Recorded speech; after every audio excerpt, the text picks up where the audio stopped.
జరిగింది. సిసిఎస్ కూడా ఆఫ్ చేయడం జరిగింది.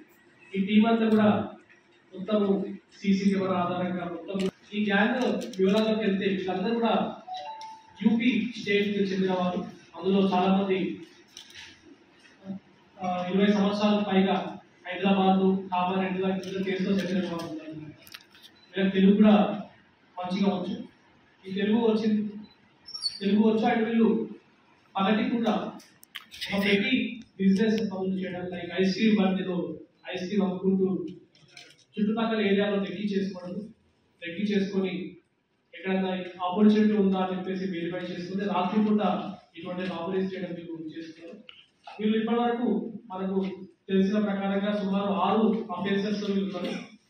ఒకటి robbery case Bitturu, Rajampet police station limits లో ఈ కంపెనీలోంచి థెఫ్ట్ అయింది.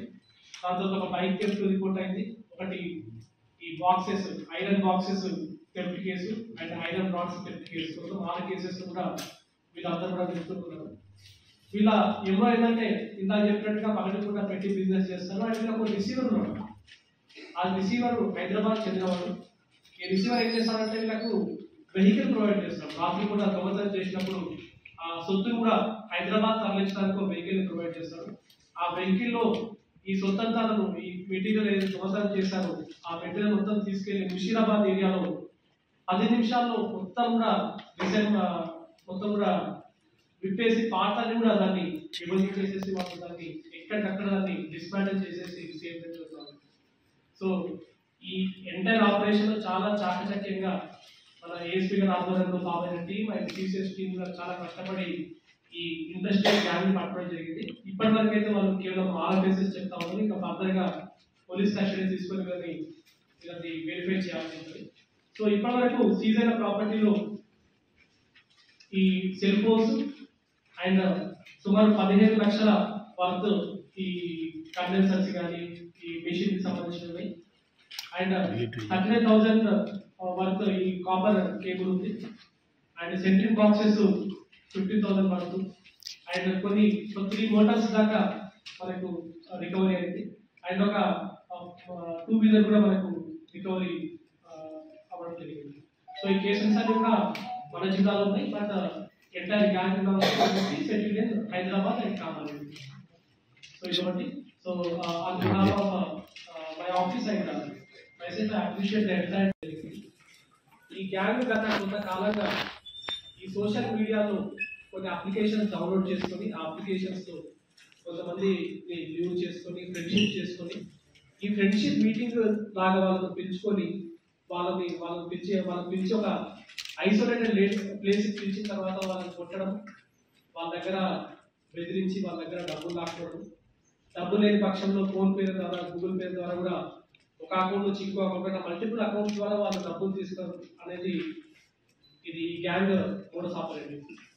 ఇప్పటి వరకు మనకు తక్కువ టైంలో మనకి ఇప్పటివరకు తెలిసి వాళ్ళు వీళ్ళు 40 నుంచి 50 ఇటువంటి ఇన్సిడెంట్స్ లో వీళ్ళు ఇన్వాల్వ్ అయ్యారు. సో ఇంకా మనకి ఇప్పటి వరకు కేవలం 9 కేసులు మాత్రమే రిజిస్టర్ అయింది. మిగతా వాళ్ళని కూడా ఈ మీడియా సమావేశం ద్వారా రిక్వెస్ట్ చేస్తున్నాం. ఎక్కడైనా సరే వాళ్ళు ఈ గ్యాంగ్ బాధితులు అయి ఉంటే మాత్రం పోలీసులు అప్రోచ్ అవ్వండి. వాళ్ళు చెప్పిన ఇన్సిడెంట్స్ లొకేషన్స్ అన్ని కూడా నోట్ చేసుకున్నాం. కొన్ని సిరిసిల్లాలో ఉన్నాయి, కొన్ని నిజామాబాద్లో ఉన్నాయి, కొన్ని ఆదిలాబాద్లో ఉన్నాయి, కొన్ని మేడ్చల్ హైదరాబాద్లో ఉన్నాయి.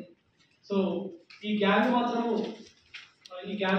మొత్తము మనకు దొరికిన వాళ్ళు మొత్తం 5గురు, అందులో ఒక జువెనైల్ ఉన్నారు. అందులో ముగ్గురు కామారెడ్డి జిల్లావాసులు, ఒకరు సిరిసిల్ల జిల్లావాసి. వీళ్ళందరూ కూడా ఒక గ్యాంగ్ లాగా ఏర్పడి ఈ కొన్ని అప్లికేషన్స్ ప్లే స్టోర్ లో మనకు అవైలబుల్ ఉంటాయి. అందులో అవి డౌన్లోడ్ చేసుకొని కొంతమందిని వాళ్ళు ఫ్రెండ్షిప్ చేసుకొని వాళ్ళని కలిసి కాఫీ కలుద్దాం, టీ కలుద్దాం అని చెప్పి వాళ్ళు యూజ్ చేసుకుని వాళ్ళని కలిసిన తర్వాత వాళ్ళని తిట్టడము, వాళ్ళ పోయిన వీక్ పర్సన్ అయి ఉంటే వాళ్ళని బెదిరించడము, ఇటువంటివి చేయడము. ఇందులో ఈ గ్యాంగ్ లో one of the person army job వదిలేసి వచ్చిన పర్సన్ ఉన్నారు. కాబట్టి అతను కూడా కొంచెం కళ్ళతో కొట్టడము, కొంచెం బలంగా ఉన్నాడు. ఇటువంటి బెదిరింపు చర్యలు లాంటివి మనకు రిపోర్ట్ అయింది.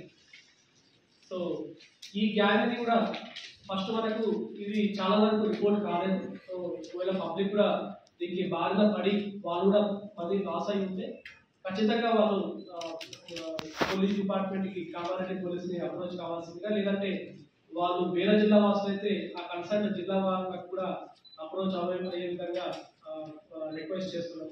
సో ఈ గ్యాంగ్ లో కొంతమంది సభ్యుల మీద ప్రీవియస్ కేసెస్ ఉన్నాయి, మర్డర్ కేసెస్ ఉన్నాయి వాళ్ళ పైన. సో ఆ మర్డర్ కేసెస్ ఆదిలాబాద్, పేరేడికొండ ఈ పోలీస్ స్టేషన్ లో ఉన్నాయి. మొత్తం వాళ్ళ ప్రీవియస్ అఫెన్సెస్ 11 కేసెస్ వాళ్ళ మీద ఆల్రెడీ ఉన్నాయి. అండ్ వాళ్ళు చాలా తెలివిగా, చాలా ఈజీగా డబ్బులు సంపాదించడానికి సుమారుగా ఇప్పటి వరకు వాళ్ళు 7 నుంచి 8 లక్షల దాకా ఈ పబ్లిక్ నుంచి కేవలం 96,000 మాత్రమే రికవరీ అయింది. బట్ మిగతా కూడా మనం పోలీస్ కస్టడీ తీసుకుంటాం. అండ్ ఈ పబ్లిక్ ప్రెస్ మీట్ ద్వారా కూడా వాళ్ళకి పబ్లిక్ రిక్వెస్ట్ చేస్తున్నాం. వాళ్ళు చెప్పడం అయితే సుమారు 40 నుంచి 50 కేసెస్ చెప్తా ఉన్నారు. వాళ్ళకి పోలీస్ కస్టడీ తీసుకొని ఫర్దర్ డీటెయిల్స్ వెరిఫై చేస్తాం. ఈ గ్యాంగ్ పట్టుకోవడంలో కూడా చాలా కీలకమైన పాత్ర మన కామారెడ్డి పోలీస్ అండ్ సిసిఎస్ వాళ్ళు కష్టపడ్డారు. ఆయన ఏఎస్పీ గారు గత 1 వీక్ నుంచి కూడా స్పెషల్ నిఘా పెట్టి 2 క్రైమ్స్ మీద కూడా ఒక స్పెషల్ టీం ఏర్పాటు చేసి కూడా వీళ్ళందరూ కూడా క్యాచ్ చేయడం జరిగింది. సో మొదటి వ్యక్తిని క్యాచ్ చేసిన తర్వాత లీవ్ తోటి ఇంకో వ్యక్తిని క్యాచ్ చేయడం, it was a very hectic task. So I appreciate ASP గారు and also CCS team and other టైంలో మన వాళ్ళు దీన్ని పట్టుకోవడం జరిగింది. ఒకవేళ ట్రైనింగ్ ఉంటే మాత్రం మనకు బహుశా అంత ఎర్లీగా దొరికేవాళ్ళు కాదు. సో అంత ఇన్ఫర్మేషన్ నెట్వర్క్ ఏర్పాటు చేసుకుని అంత చాకచక్యంగా పట్టుకున్నందుకు ఎంటైర్ టీమ్ కి నా తరఫున అభినందనలు. గ్రూప్స్ అని ఫామ్ చేస్తున్నారు, ట్రాన్స్జెండర్ గ్రూప్స్ అని ఫామ్ చేస్తున్నారు, దాంట్లో లెస్బియన్ గ్రూప్స్ అని ఫామ్ చేస్తున్నారు, డిఫరెంట్ గ్రూప్స్ అని ఫామ్ చేస్తున్నారు, యూత్ గ్రూప్స్ అని ఫామ్ చేస్తున్నారు. సో ఆ అప్లికేషన్స్ నుంచి కూడా మనం ఇంకా ఆరా తీస్తున్నాము. ఇప్పటి వరకు మనకు 2 అప్లికేషన్స్ వాళ్ళు చెప్తా ఉన్నారు. ఇంకా ఫర్దర్ కూడా వాళ్ళు వాడే అవకాశం ఉంటుంది. సో వాళ్ళ మొబైల్ ఫోన్స్ అన్ని కూడా సీజ్ చేసినాము. వాళ్ళ అప్లికేషన్స్ అన్ని కూడా చూస్తాము. వాళ్ళు కూడా ప్లే స్టోర్ లో అవి డిసీజ్ అవుతున్నాయి కాబట్టి వాటిని చట్టపరంగా ఏం చేయాలో వాటిని కూడా మేము ఫోటోస్ మన దగ్గర ఉన్నాయి, అది ఫోటోస్ మార్కింగ్ చేసి పెడతామని చెప్పి బెదిరించినట్టు మనకు చెప్తా ఉన్నాం. మొత్తం 9 cases just like honey trap లాగా వినిపిస్తుంది. ఇది కూడా హనీ ట్రాప్ లాగా కూడా ఇది అందులో ఉంది. యాక్చువల్ వాళ్ళు చెప్పిన దాంట్లో వాళ్ళు మనకు 41 దగ్గర చెప్పారు, 41 నుంచి 45 ఇన్సిడెంట్స్ చెప్పారు వాళ్ళు. అంటే కొన్ని ప్లేసులు వాళ్ళు కూడా తెలియదు. మేడ్చల్ డిస్ట్రిక్ట్ చెప్పారు, మేడ్చల్ డిస్ట్రిక్ట్ కూడా చెప్పలేకపోతున్నారు. సో గత 4 ఏళ్ళ నుంచి వాళ్ళు విచారణ తిరుగుతూ ఉన్నారు. మరి ఎంతవరకు ఉందో అనేది తెలుసుకోవాల్సింది.